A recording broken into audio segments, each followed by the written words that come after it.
A modified GT-R is a ruined GT-R. You can argue with me all you want in the comments, but you know I'm right. What's up, everybody, and welcome to Finally Legal. In this series, we drive the JDM legends that are, well, finally legal.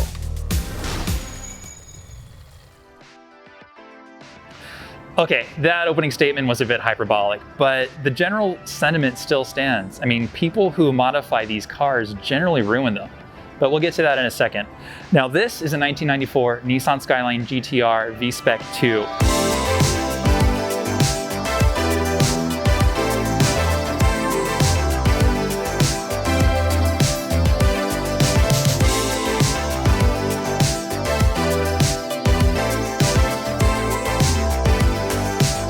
All right, now I'm a big fan of the R32 GT-R. I mean, not only is it the best looking of all GT-Rs, and that's a fact, this is the car that launched the modern era of the GT-R. I mean, when we hear the letters GT-R, this is the car we think about. This is the car that introduced the RB26 DETT, and this is also the car that introduced the concept of an all-wheel drive GT-R. And yes, the GT-R is an incredible tuning platform, but here in the West, this engine is really known for its ability to make big amounts of power.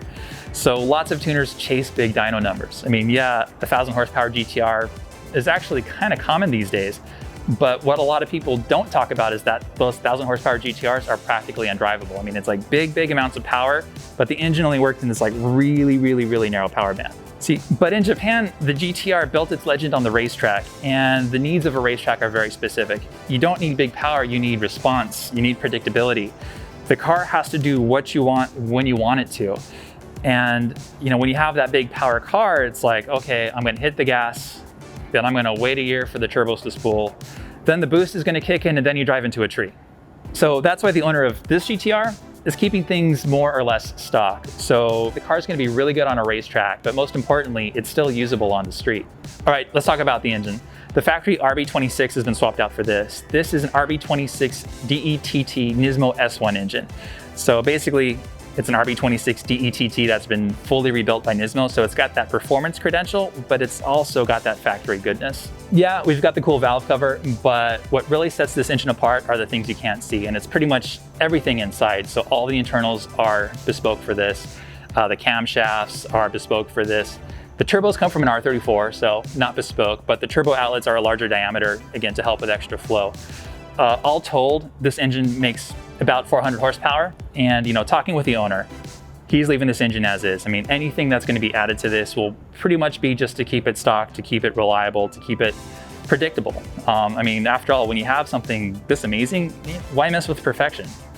So the chassis mods on this car are very minimal. I mean, you've got a set of Öhlins coilovers and these, you know, JDM Bling NISMO wheels, and I'm going to get the name of these wrong, so bear with me for a sec.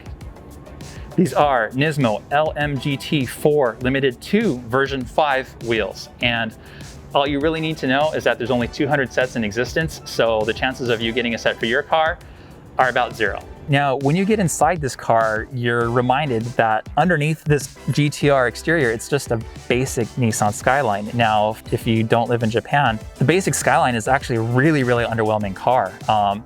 I remember my first time in Japan in the 90s, I saw a non-GT-R R32 roaming the streets, and I was almost heartbroken by how boring it was. I mean, it's just basic sedan, skinny tires, massive amounts of fender gap. So the fact that Nissan took that basic car and transformed it into what the GT-R is still nothing less than phenomenal. But when you get inside, it still feels like a 90s Nissan. I mean, this one in particular, the seats are from an R34, so there's a little more support. We've got a NISMO wheel, so there's a little bling there. And I mean, personally, I like the mini disc player because there's really nothing more JDM, especially 90s JDM, than a mini disc player. But, you know, take the NISMO badges away or blindfold me and put me in the car, you can tell me I'm in a Maxima and I'd believe you. But no one buys a GT-R because of how it feels inside. They buy it because of the driving experience. So, you know what? Let's get this thing on the road.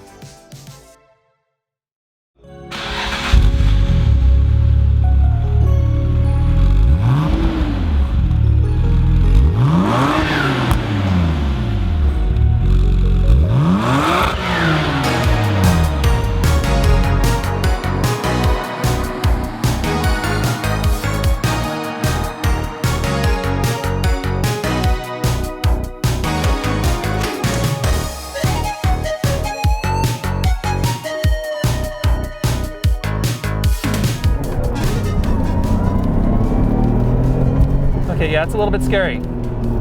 I gave it the beans, as the kids like to say, and you really feel that 400 horsepower. Man, this is awesome. So this is one of those cars that it's going to be really, really, really easy to get in trouble with. So I'm going to do my best to be responsible. But if I get the car impounded, I apologize to the good people at Top Rank.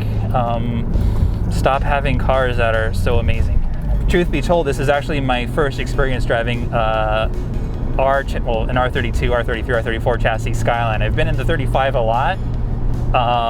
This one's way better. I mean, that should go without saying, because the R35 is a really digital driving experience. And one thing I kind of say in all these videos is I want that analog experience, and we get that here. I mean, but the steering is really light, just really direct. You don't really have to muscle the car around. That Öhlins suspension is really supple. I mean, the car doesn't bounce, it doesn't jolt. I mean, it's just really this well-controlled ride. I mean, it would feel stock had I not been told that it is aftermarket. I mean, the cabin itself is pretty quiet too. I mean, I'm projecting just, you know, for the benefit of video, but you know, if I didn't have to worry about y'all hearing me, I could probably just have a normal conversation and it would be totally fine.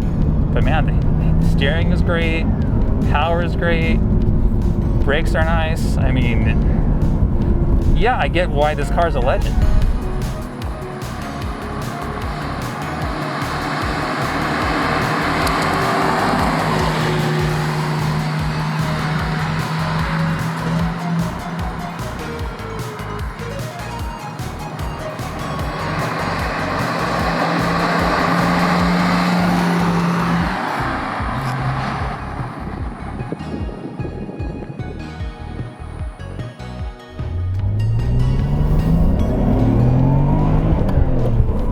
Gonna have to muscle into gear, but I don't know if that's the transmission or just kind of my ham-fistedness, but man, yeah, I love this car. I really, really, really love this car. It's like, I'm curious to see how the standard RB26 compares to, you know, this S1 engine. I mean, on paper, this has over 100 more horsepower. But as we all know, that kind of 280 horsepower stock from the stock engine is sort of just on paper, because while the Japanese manufacturers agreed to that number, none of them really followed it. So, man, I'd love to see just how a normal Skyline compares to this. Or I should say, I want to see how a normal Skyline GT-R compares to this one, because this is just phenomenal.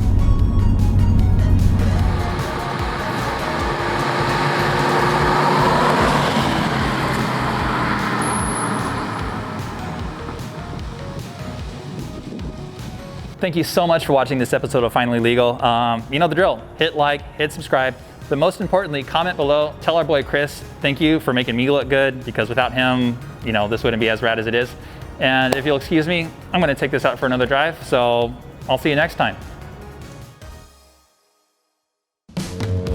Podspeed delivers exclusive scoops and inside information, amazing guests, and the latest and greatest in automotive news. He was a protege of Keiichi Tsuchiya. You have a teammate and you race against him, you have to be faster than him. And then the carousel is actually an exact replica of the Nürburgring. They're literally putting their life on the line every year they come to race Pikes Peak. Fast and Furious, the first movie, we gave him an R33, they painted it yellow, it had the crazy dude on the side. You open the hood and there's the engine, and you pull out the engine and there's more parts, and you pull out the valve cover and there's a valve train, you pull out the head and then there's a piston. Hosted by international car journalist and award-winning author Sam Matani. Joined by GTChannel president Taro Koki and motorsports expert James McKeon. Watch the live cast every other Wednesday, or check it out on YouTube, or download the podcast on all major podcast platforms. You guys are just brutal, man. If you call yourself a car person, then you need to tune in, because the experts agree it's the most entertaining and informative show around.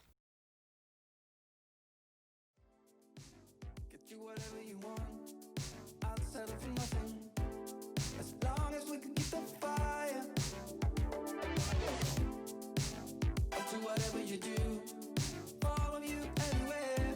If our chances are getting brighter, but I want you to know I can't help